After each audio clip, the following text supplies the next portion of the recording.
Assalamualaikum warahmatullahi wabarakatuh. Waalaikumsalam warahmatullahi wabarakatuh. Sebelum kita mulai pelajaran, kita berdoa dulu ya. Silakan ketua kelas siapkan dulu.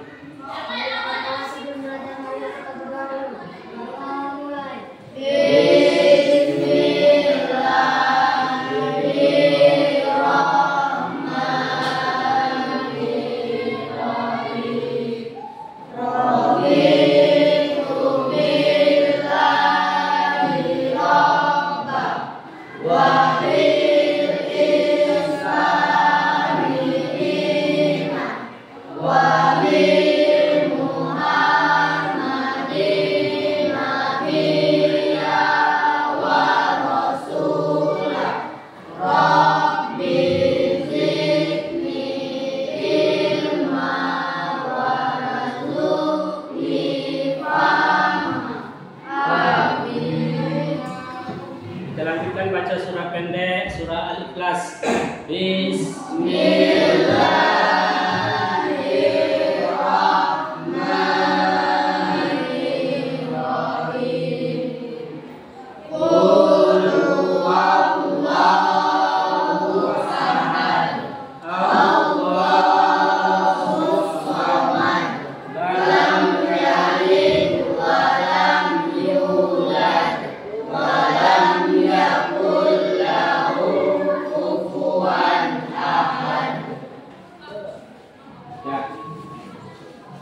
Bapak absen dulu ya.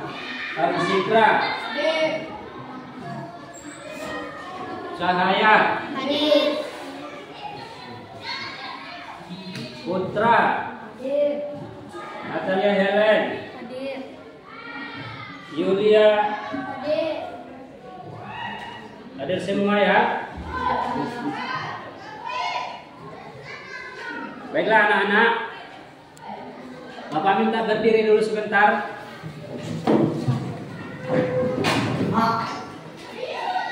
Nah, sudah rapi semua ya?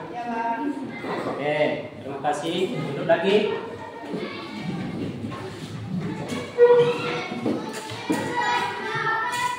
Apa kabar anak-anak? Alhamdulillah, luar biasa. SMP nampak. Yes. Oke, terima kasih. Kalau udah apa, kabarnya udah bagus ya, baik semua. Nah, jadi tujuan pembelajaran kita hari ini adalah tentang surah An-Nisa ayat 59. Jadi tujuannya adalah kita dapat membaca surah An-Nisa ayat 59 dan surah An-Nahl ayat 64. Kemudian tujuan yang kedua pelajaran kita hari ini adalah kita dapat menghafal ya, kita dapat menghafal surah An-Nisa ayat 59 ini dan surah An-Nahl ayat 64 serta menjelaskan kandungan di dalam surat ini. Baiklah, kita lanjutkan. Silakan dibuka bukunya. Silakan dibuka bukunya infografis. Ya, kita simak infografis.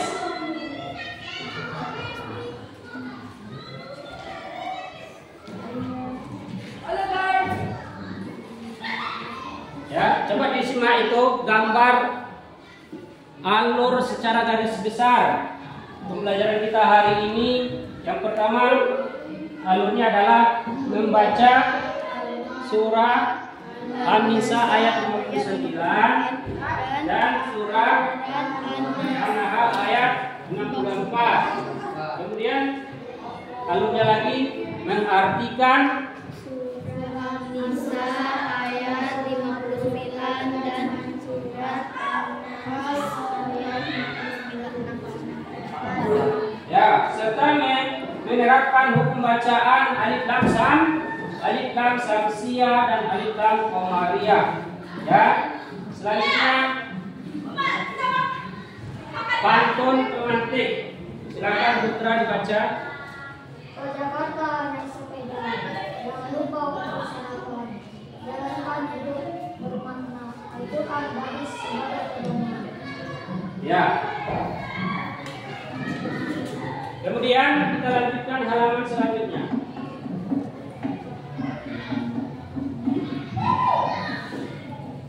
Mari bertafakur. Ya. Mari bertafakur. Mari bertafakur. Silakan dibaca Cahaya. Al-Quran menjadi petunjuk, penjelas dan pembeda antara kebenaran dan kebatilan. Al-Quran turun dengan pesan dan ajaran yang bersifat universal. Karena itu, hadis memiliki peranan penting untuk memberikan rincian atau penjelasannya. Seorang yang beriman terhadap Al-Quran harus percaya pula hadis sebagai sumber antara Islam setelah Al-Quran. Al-Quran dan hadis memiliki peran yang sangat penting untuk menjadi pedoman dalam menjalani kehidupan. Setelah kalian tahu bahwasannya Al-Quran dan hadis sebagai sumber ajaran Islam, apakah kalian sudah menerapkannya dalam kehidupan sehari-hari? Allah berfirman, dan kami tidak menurunkan kepadamu Alkitab, Al-Quran ini melainkan agar kamu dapat menjelaskan kepada mereka apa yang mereka perselisihan itu dan menjadi petunjuk dan rahmat bagi kamu yang beriman. Al-An'am ayat 64. Sudah? Nah, setelah kita membaca materi ini, kita cari pertanyaan. Kita cari pertanyaan satu, lalu diisi di kolom yang terdapat dalam halaman 5. Ya, nanti kamu tulis pertanyaannya, baru nanti ditukarkan sama kelompok lain untuk menjawabnya. Ya, silakan dikerjakan mencari pertanyaan dari materi tadi. Boleh kerjasama. Apa kira-kira yang mau ditanyakan tentang materi ini? Silakan kerjasama. Apa yang mau ditanyakan? Ya. Satu, cari apa yang mau ditanyakan di sini. Kira-kira tuliskan di sini.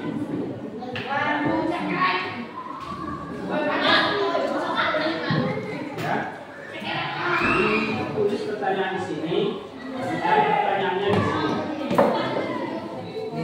Satu aja pertanyaannya.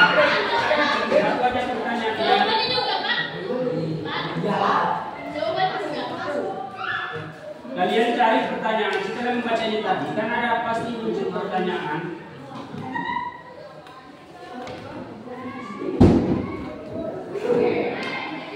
Ayo.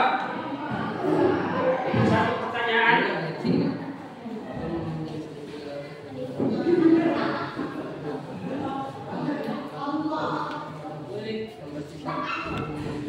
Sudah. Nah, silakan dikumpulkan kepada teman-temannya. Ya. Nih.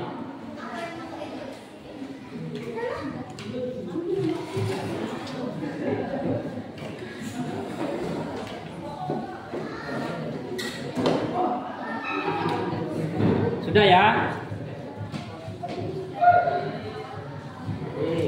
Kembalikan ini.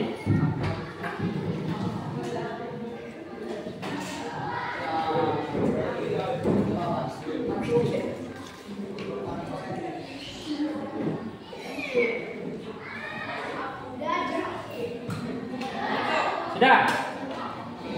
Oke, kita lanjutkan.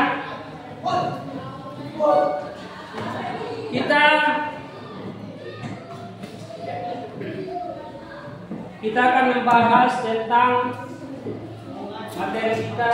Kita harus fokus kepada yang pertama, definisi Al-Quran. Jadi harus tahu dulu kita apa itu pengertian Al-Quran. Apa itu pengertian Al-Quran? Al-Quran adalah wahyu Allah yang diturunkan kepada Nabi Muhammad SAW kepada Nabi Muhammad. Ya. Kemudian definisi hadis atau pengertian hadis. Hadis adalah perkataan ataupun perbuatan Rasulullah SAW. Ya, kemudian fungsinya dan serta kandungan Quran surah An-Nisa ayat 29 dan An-Nahl ayat 64. Nah, kita lanjutkan halaman 6. Quran surah An-Nisa ayat 59. Mari kita baca, dibacakan oleh kelompok 1. Surah An-Nisa ya. Surah An-Nisa. Bismillahirrahmanirrahim. Ya ayyuhalladzina amanu atti'ullaha wa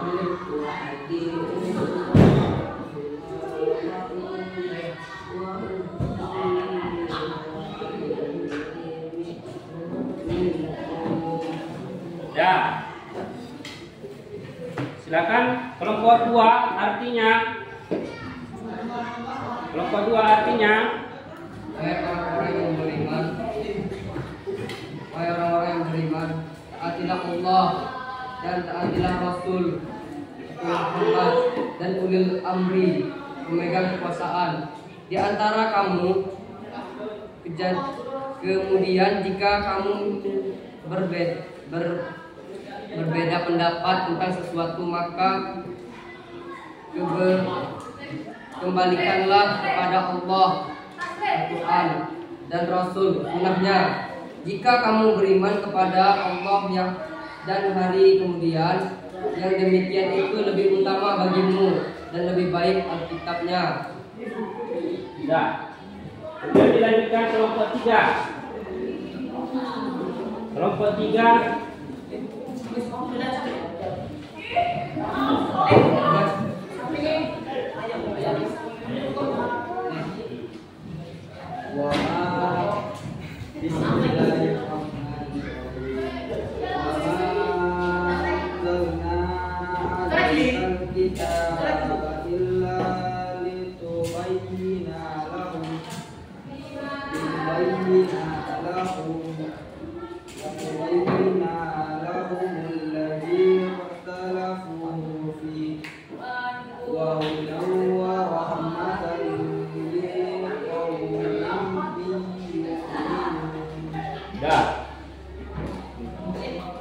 Kemudian kita lanjutkan halaman 8. Menerapkan bacaan alif lam samsiyah dan alif lam qamariyah. Alif lam samsiyah.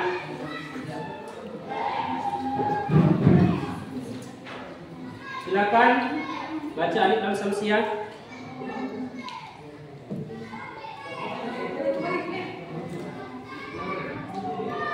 Yulia ya, Yulia. Silakan dibaca Yulia alif lam samsiyah.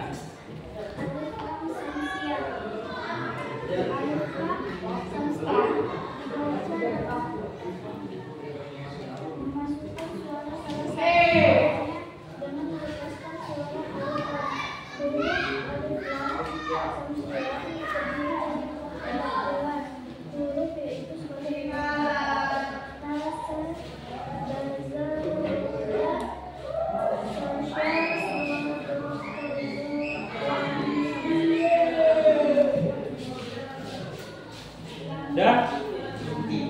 Nah, silakan alif lam qamariyah. Alif lam qamariyah terdiri dari 14 huruf, yaitu a, ba, ho, ha, ja, ka, wa, ho, fa, a, ko, ya, ma, ha. Contoh: alhamdulillah, ghairil maghdubi alaihim. Ya, itu dia contoh-contoh huruf ataupun huruf bacaan alif lam samsiyah dan alif lam qamariyah. Nah, kemudian kita lanjutkan memahami isi kandungan surah An-Nisa dan surah An-Nahl. Ya, yang pertama Kandungan daripada surah An-Nisa ayat 49 adalah menjelaskan untuk patuh dan taat kepada Allah. Kepada siapa lagi? Kepada Rasul dan kepada pemimpin. Kemudian isi kandungan surah An-Nahl itu adalah kita diperintahkan oleh Allah untuk menjelaskan apa yang diperselisihkan dalam perkara agama. Ya.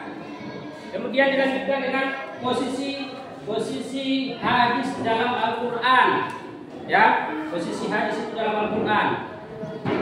Apa posisinya? Yaitu fungsi daripada Al-Qur'an, fungsi daripada hadis. Silakan Fajar Maulana. Fungsi hadis itu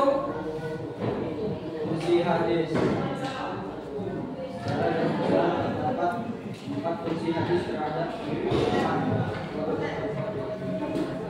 bayan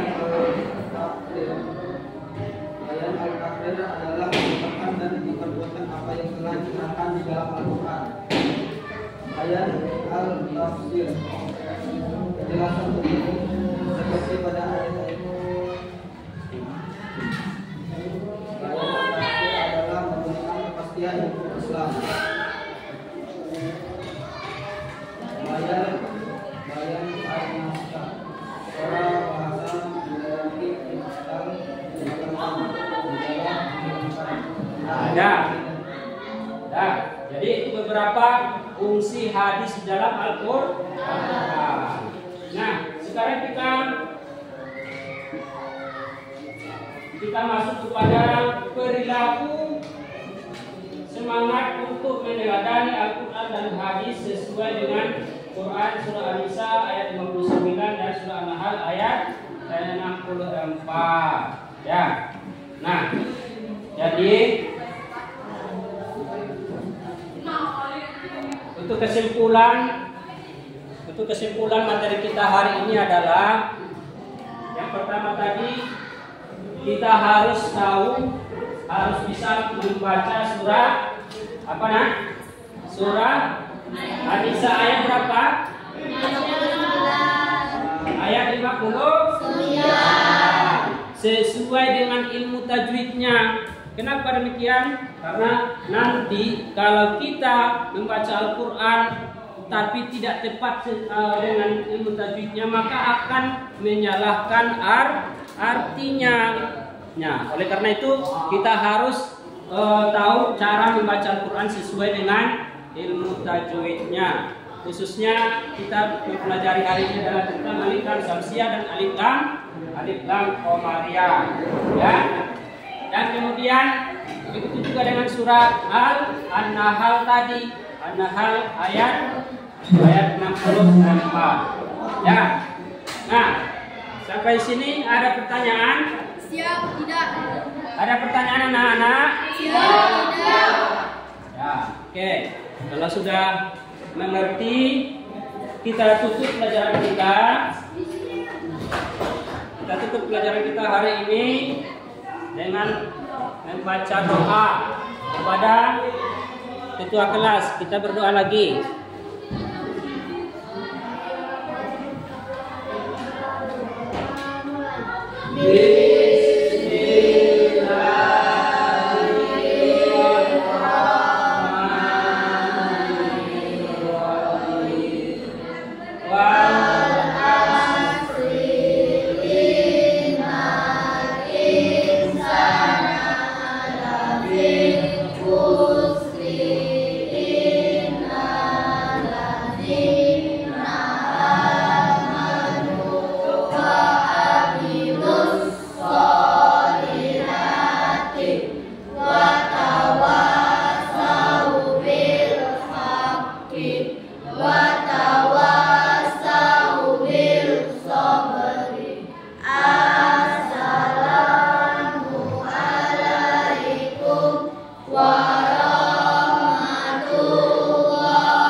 Jadi Bapak harapkan jangan lupa belajar di rumah ya. Siapa? Jadi Setelah kita selesai membaca doa, maka kita akhiri pelajaran kita hari ini dengan membacakan Alhamdulillah